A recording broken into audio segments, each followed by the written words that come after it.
दिया जाएगा, ये देखना होगा। और ड्रोन अटैक पर नाटो की प्रतिक्रिया भी सामने आई है, वो भी बता देते हैं। पोलैंड रूस ने वायु सीमा का उल्लंघन किया है और वहीं रूसी राजदूत को तलब किया गया है। रोमानिया रूस पर हमले की धमकी दे रहा है। लगातार एक के बाद एक बयानबाजी का जो सिलसिला है वो भी काफ़ी तेजी के साथ इसमें देखा जा रहा है। रूस ने वायु सीमा का उल्लंघन किया है, ये कहा जा रहा है, और रूसी राजदूत को तलब किया गया है। बता दें आपको कि रूस पर हमले की धमकी दी है और ड्रोन अटैक पर अब नाटो प्रतिक्रिया दे रहा है। जिस तरीके से ड्रोन अटैक हुआ है, रूस को अमेरिका की भी धमकी मिली। अगर रूस ने सीमा उल्लंघन करना जारी रखा तो अमेरिका 2 घंटे में रूस के सभी मिसाइल लॉन्च पैड तबाह कर देगा। लॉयड ऑस्टिन रक्षा मंत्री अमेरिका, इन्होंने ये कहा है, अमेरिका के रक्षा मंत्री ने ये कहा है कि अगर इसी तरीके से हमला जारी रखेंगे तो वहां पर तबाही मचाने में पीछे नहीं हटेगा अमेरिका। वहां पर तबाही की तस्वीरें फिर कुछ और ही तरीके से देखने को मिलेंगी। हमारे खास मेहमान हमारे साथ जुड़े हुए हैं। निपुण जी, आपसे जानना चाहेंगे, जिस तरीके से मीटिंग हुई है, मीटिंग में पूरी रणनीति बनाई गई है और यहाँ पर नाटो की भी बात करेंगे। जिस तरीके से नाटो यहाँ पर सहयोग करने की बात कर रहा है यूक्रेन को, अगर देखा जाए तो नाटो एक तरफ तो यूक्रेन को पूरी तरह से सहयोग करने की बात कर रहा है, लेकिन क्या सही तरीके से नाटो यूक्रेन को सहयोग कर पा रहा है?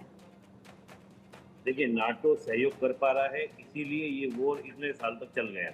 आप देखिए, इतना लंबा जो ये वॉर चला है, ये नाटो की मदद के कारण ही चल रहा है। नहीं तो यूक्रेन के पास अगर हम बात करें कि सैनिक क्षमता की बात करें, तो वो रूस के मुकाबले में कहीं भी आपकी स्टैंड नहीं करती थी। तो ये तो बात स्पष्ट है। और जो रशिया बार-बार इस बात को कहता आया है, देखिए रशिया का यही क्लोज रहा है हमेशा। रशिया का कहना ये है कि अगर मैंने यूक्रेन को कंट्रोल नहीं किया, नियंत्रण नहीं किया, तो यूक्रेन जो है नाटो में क्या हो जाएगा, शामिल हो जाएगा। और ये ज़ेलेंस्की की जो जिद थी कि मुझे ईयू में शामिल होना है, नाटो में शामिल होना है, इसी जिद का ही तो कारण ये युद्ध है। मैं तो मानता हूँ कि और कोई भी रीज़न नहीं है, इसी जिद का कारण है। अब जैसा कि आपने बताया कि जो मीटिंग हो रही है, उसमें बाल्टिक नेशन भी शामिल हैं। और बाल्टिक नेशन कहाँ पर हैं? ये सारे वो नेशन हैं जो 90s में यूएसएसआर से अलग होकर बने थे और रसिया की आज के बॉर्डर बैठे हुए हैं। यूक्रेन भी अगर नाटो में शामिल हो जाता है, तो मैं इसका हमेशा कंपेयर करते हुए बोलता हूँ, ये वैसे ही तनाव वाली स्थिति है जैसे हम लोग तनाव में आते हैं जब चीन क्या करता है, स्प्रिंग ऑफ पल्स के नाम से हमारे चारों ओर हमारे नेबर कंट्रीज में अपने अड्डे बनाता है, अपने हस्तक्षेप करता है, अपना कंट्रोल बढ़ाता है। चाहे वो सीपैक की बात करें, चाहे श्रीलंका हमनटोटा की बात करें, चाहे आपका बांग्लादेश में हम चिटगांव पोर्ट की बात करें, म्यांमार में कोको आइलैंड की बात करें। तो इस प्रकार की जो स्थिति है, यही स्थिति क्या करती है, दिक्कत पैदा करती है। और ये बात फैक्ट है कि नाटो मदद कर रहा है, तभी यूक्रेन इतना टिका हुआ है, नहीं तो यूक्रेन की बुद्धि की बात नहीं थी। कई बार आपको याद होगा जब वो शुरुआत हुई थी, 1-2 महीना भी नहीं बीता था, ज़ेलेंस्की कहने लगे थे कि हमको वेपन दीजिए, हमको फंड्स दीजिए, अगर आपने वेपन फंड नहीं दिए तो रशिया क्या होगा, बेलगाम हो जाएगा, बेकाबू हो जाएगा। और अभी जब आपका कुछ इलाके में घुसे तो ज़ेलेंस्की का कहना ये था कि आप हमें वेपन दीजिए, हम रशिया को यह सबक सिखा देंगे कि रशिया को एकदम हम खत्म कर देंगे, समाप्त कर देंगे। इस तरह के स्टेटमेंट ज़ेलेंस्की की ओर से आ रहे थे। तो ये जो आवाज़ आ रही थी ज़ेलेंस्की की ओर से, या स्टेटमेंट जो आ रहे थे, ये ऐसे ही नहीं आ रहे थे। उनको पूरा जो वेस्ट लोग जो हेल्प कर रहा है, सपोर्ट कर रहा है, उसी सपोर्ट के कारण ये आवाज़ आ रही थी। ठीक है सर, दीवान सर, आपसे जानना चाहेंगे कि देखिए रूस के खिलाफ अमेरिका ने भी अब रणनीति बनानी शुरू कर दी है। अमेरिका लगातार रणनीति बना रहा है। बैठक में ब्रिटेन के पीएम भी शामिल हुए और साथ ही फ्रांस और जर्मनी देशों के रक्षा मंत्री भी शामिल हुए। पूरी रणनीति इस बैठक में बनाई गई है। क्या ये रणनीति हो सकती है रूस के खिलाफ अमेरिका की? बेशक पिंकी जी, ये मैं बिल्कुल यही हो रहा है।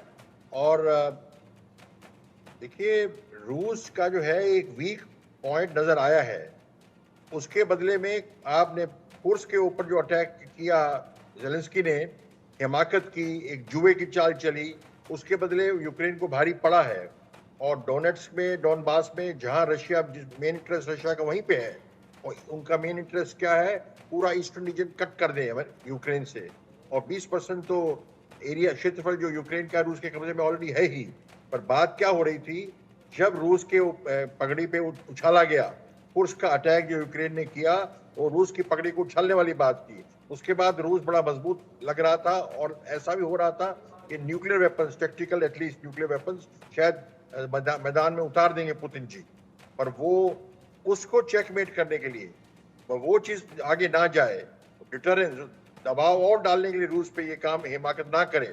तो ये आप जो मीटिंग की बात कर रहे हैं, यूएसए की, नेटो की मीटिंग की बात, बाल्टिक स्टेट्स की, ये हो रही है। और सेकंड चीज ये भी है कि वास्तव स्थिति ये है कि रूस का भी काफी नुकसान हुआ है 2.5 साल में यूक्रेन के वॉर में, और उनकी एम्यूनिशन की सप्लाई, उनकी आर्मामेंट की सप्लाई वो कम हो गई, खत्म होती नजर आ रही है। उनको चीन सपोर्ट कर रहा है, उनको ईरान तक भी दे रहा है। तो ये जो वीकनेस रूस की है, इकोनॉमी की भी, आर्मामेंट की भी, इसका भी फायदा उठाने के लिए नेटो कंट्रीज और अमेरिका सोच रहे हैं, ये इस आधार पर चल रहे हैं कि अभी मौका है रूस को अच्छी तरह दबाने का। तो ये कामयाब होगा, पर मेरी समझ में ये 1-2 महीने का खेल ही है। क्यों? जब नए राष्ट्रपति आएंगे, डेमोक्रेटिक जीत जाते हैं तो शायद ये पॉलिसी कंटिन्यू रहे।